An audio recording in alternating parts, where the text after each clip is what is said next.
Hay nombres que pesan más que los siglos. Nombres que pronunciados en voz baja todavía hacen que algo dentro del ser humano se encoja, que la piel recuerde un miedo anterior a nosotros, heredado de generaciones que lo vivieron en carne propia. Uno de esos nombres es Torquemada, Tomás de Torquemada, gran inquisidor de España. El hombre que convirtió la fe en un arma, el fuego en una sentencia y la misericordia en una trampa mortal para quienes no sabían rezar en el idioma correcto.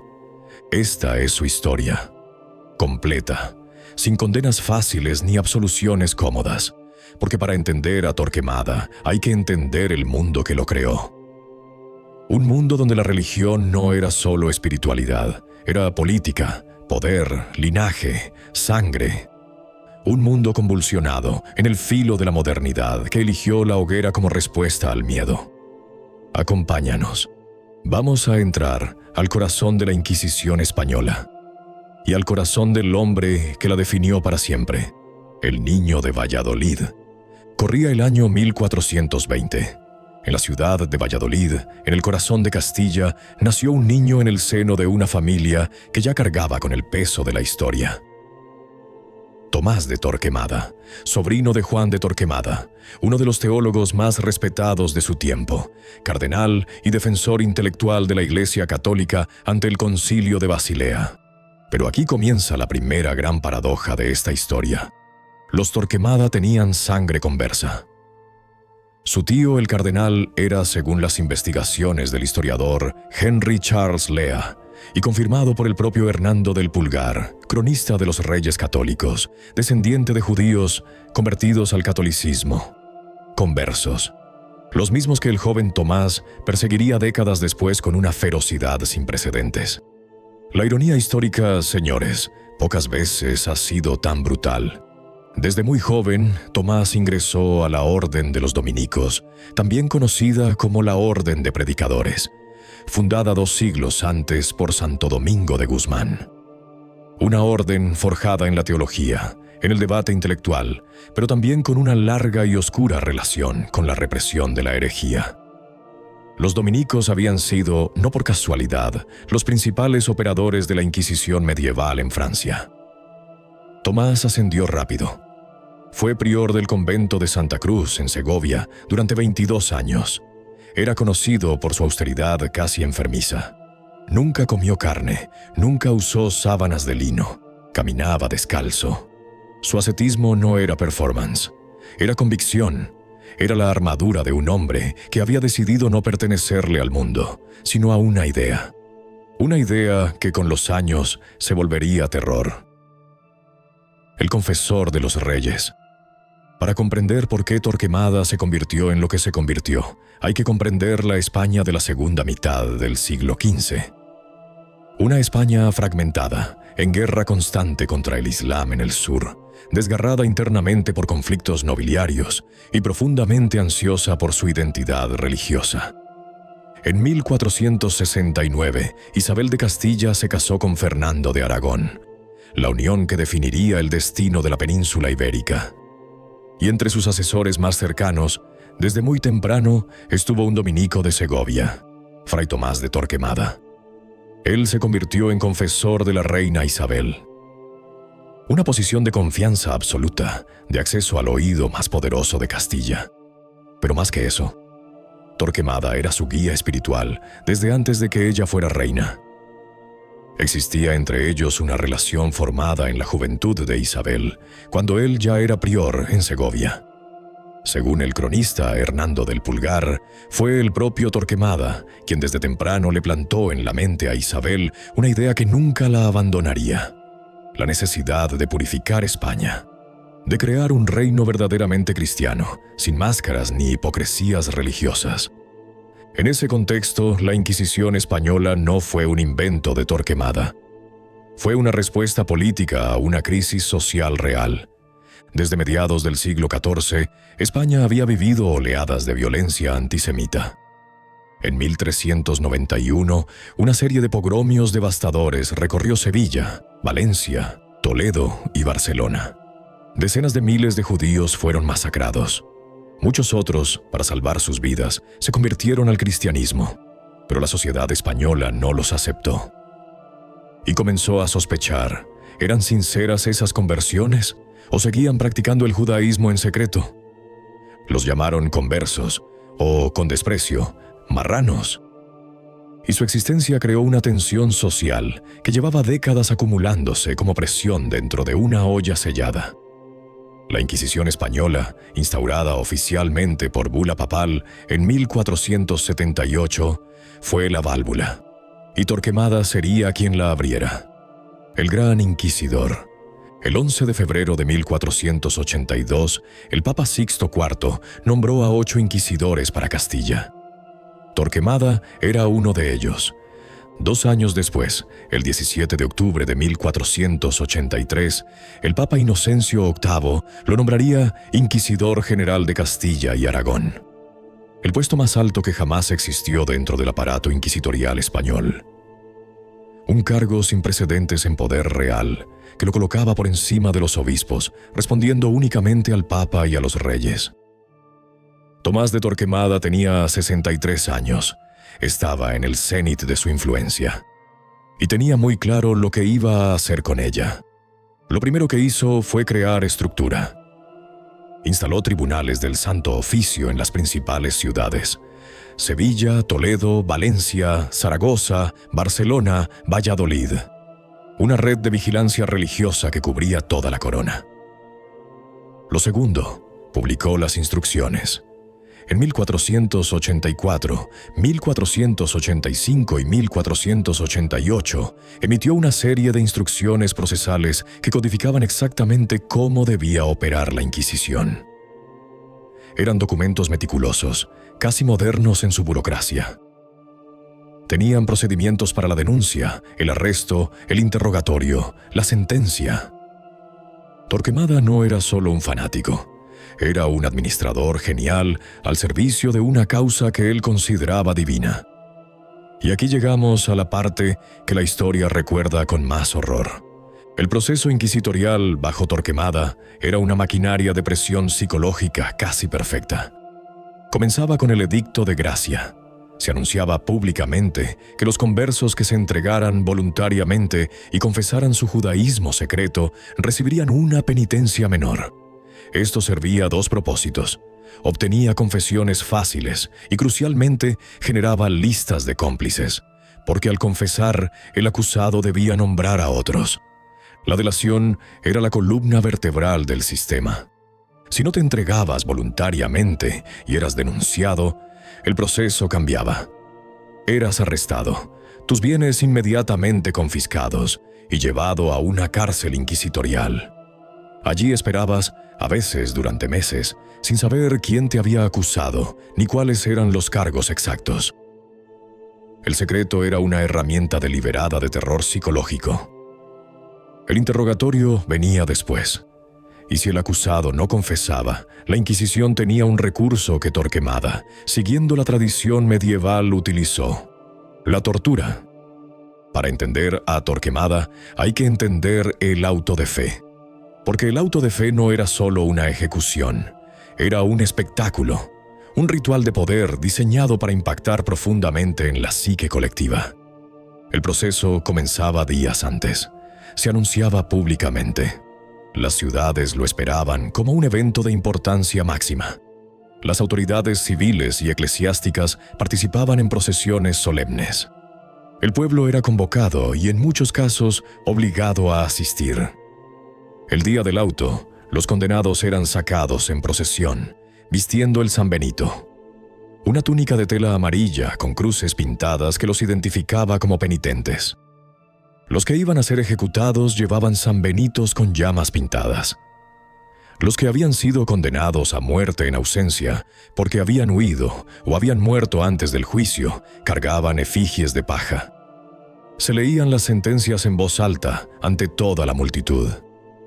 Luego venían las reconciliaciones, los azotes públicos, las confiscaciones, los trabajos forzados, las reclusiones perpetuas y, al final, para los casos más graves, la relajación al brazo secular. Relajar al brazo secular. Esa era la frase oficial. La Iglesia no mataba. La Iglesia entregaba al condenado a las autoridades civiles para que éstas ejecutaran la sentencia. Era una distinción que preservaba las manos de los clérigos limpias de sangre, al menos en términos legales. Los condenados a muerte eran quemados en la hoguera. Si habían confesado y se arrepentían, se les permitía morir estrangulados antes de ser arrojados al fuego. Si no abjuraban, ardían vivos. El primer gran auto de fe bajo la Inquisición española tuvo lugar en Sevilla el 6 de febrero de 1481. 6 personas fueron quemadas. Torquemada aún no era inquisidor general, pero el proceso ya estaba en marcha. En ese primer año en Sevilla se ejecutaron al menos 280 personas. Pero incluso el número más conservador es una cifra que pesa sobre la historia como una losa de piedra: el Edicto de Granada. Pero hay un acto en la vida de Torquemada que supera en magnitud histórica a todos los autos de fe combinados.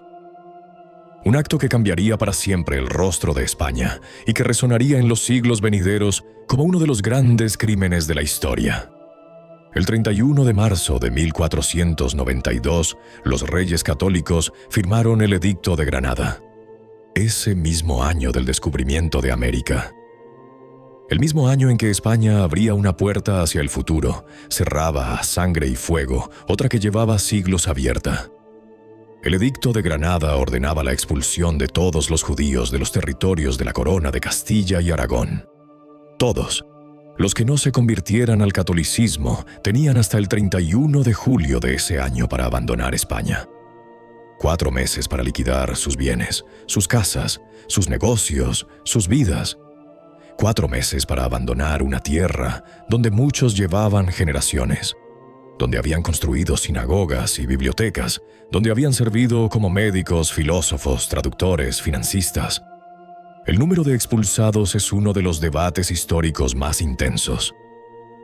Las estimaciones varían enormemente, desde 40.000 hasta 800.000 personas. Y aquí, de nuevo, aparece la sombra de Torquemada. Las fuentes contemporáneas, incluyendo el cronista Andrés Bernaldez, cura amigo de Cristóbal Colón, relatan una anécdota que se ha vuelto legendaria. Cuando los reyes católicos dudaban, cuando las presiones económicas y la influencia de algunos nobles hacía temblar la resolución del edicto. Cuando el financista judío Abraham Senior y el rabino Isaac Abravanel ofrecieron a los reyes una cantidad enorme de dinero para que revocaran la orden, fue Torquemada quien irrumpió en el salón real. Según Bernaldez, el gran inquisidor entró sosteniendo un crucifijo y gritó: «Judas vendió a su señor por 30 monedas de plata. ¿Vuestras majestades lo van a vender por 30.000?» La anécdota puede ser apócrifa en sus detalles exactos, pero revela algo verdadero sobre el peso de Torquemada en esa decisión. Su influencia sobre Isabel era real, documentada, profunda. La reina lo llamaba su confesor, su guía, su conciencia. Los judíos expulsados se dispersaron por el Mediterráneo. Fueron a Portugal, donde serían expulsados de nuevo en 1497. Fueron al Imperio Otomano, donde el sultán Bayaceto II los recibió con sarcasmo histórico. Me dicen que Fernando de Castilla es un rey muy sabio. ¿Qué sabiduría es esa que empobrece su reino para enriquecer el mío? España perdió en ese momento una parte de su alma intelectual y económica que jamás recuperaría del todo. El poder absoluto tiene un precio. Y Torquemada lo pagó con paranoia. En el cenit de su poder, el gran inquisidor vivía rodeado de guardias. No 6, no 12, 50 guardias a caballo y 50 a pie lo escoltaban en todo momento, según reportes de la época.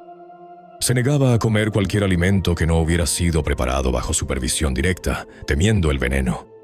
Y sus temores no eran irracionales. Torquemada había acumulado una lista de enemigos que incluía a algunos de los hombres más poderosos de Europa. El Papa Alejandro VI, Rodrigo Borgia, tuvo conflictos directos con él. En 1494, el pontífice nombró 4 inquisidores adicionales para España, sin consultar a Torquemada, en una movida que claramente buscaba diluir su poder. Torquemada protestó furiosamente. El Papa cedió parcialmente, pero la tensión quedó. Dentro de España también tenía enemigos. Varios nobles cuyos familiares habían sido procesados por la Inquisición lo odiaban con una intensidad personal. Hubo al menos un intento documentado de asesinarlo, y sin embargo Torquemada nunca cedió. Nunca moderó. Nunca se preguntó en voz alta si estaba equivocado. Su certeza era total, absoluta, impermeable. Era la certeza de un hombre que creía genuinamente que estaba salvando almas, que el fuego de la hoguera era misericordioso comparado con el fuego eterno del infierno. Esa certeza es quizás lo más aterrador de todo. No era un psicópata sin conciencia. Era en su propia mente un hombre profundamente moral. Un hombre que dormía tranquilo porque creía que hacía el bien. Y eso es, históricamente, mucho más peligroso. El ocaso del inquisidor. En sus últimos años, Torquemada empezó a retirarse del centro del poder. Los conflictos con Roma, la presión constante de los enemigos y, sobre todo, el deterioro físico, lo fueron alejando de la primera línea. En 1494, comenzó a delegar progresivamente sus funciones en 4 inquisidores asociados. No por renuncia ideológica, sino por enfermedad. La gota, una afección articular dolorosísima que lo incapacitaba físicamente, lo fue doblegando con la ironía de siempre. El hombre que tanto dolor había infligido a otros lo recibía ahora desde el interior de su propio cuerpo. Se retiró al convento de Santo Tomás de Ávila, que él mismo había fundado y cuya construcción había supervisado con el dinero de las confiscaciones inquisitoriales. Una institución magnífica, adornada con el arte y la riqueza de las víctimas de su propio tribunal. Murió allí el 16 de septiembre de 1498. Tenía 78 años. Su muerte fue tranquila, en su cama, rodeado de frailes dominicos. Una muerte que contrasta brutalmente con las que él había ordenado. Fue enterrado en la capilla mayor del convento de Santo Tomás, bajo una lápida de mármol, pero la historia no terminó con su muerte. En 1832, durante la ocupación napoleónica de España, sus restos fueron profanados y esparcidos por una muchedumbre. La lápida fue destruida. El lugar donde reposan sus huesos exactamente hoy es incierto, como si la historia misma hubiera decidido que no merecía un descanso definitivo. ¿Qué dejó Torquemada al mundo? Dejó una institución. La Inquisición española que él sistematizó continuó operando durante 3 siglos más, hasta su abolición definitiva en 1834.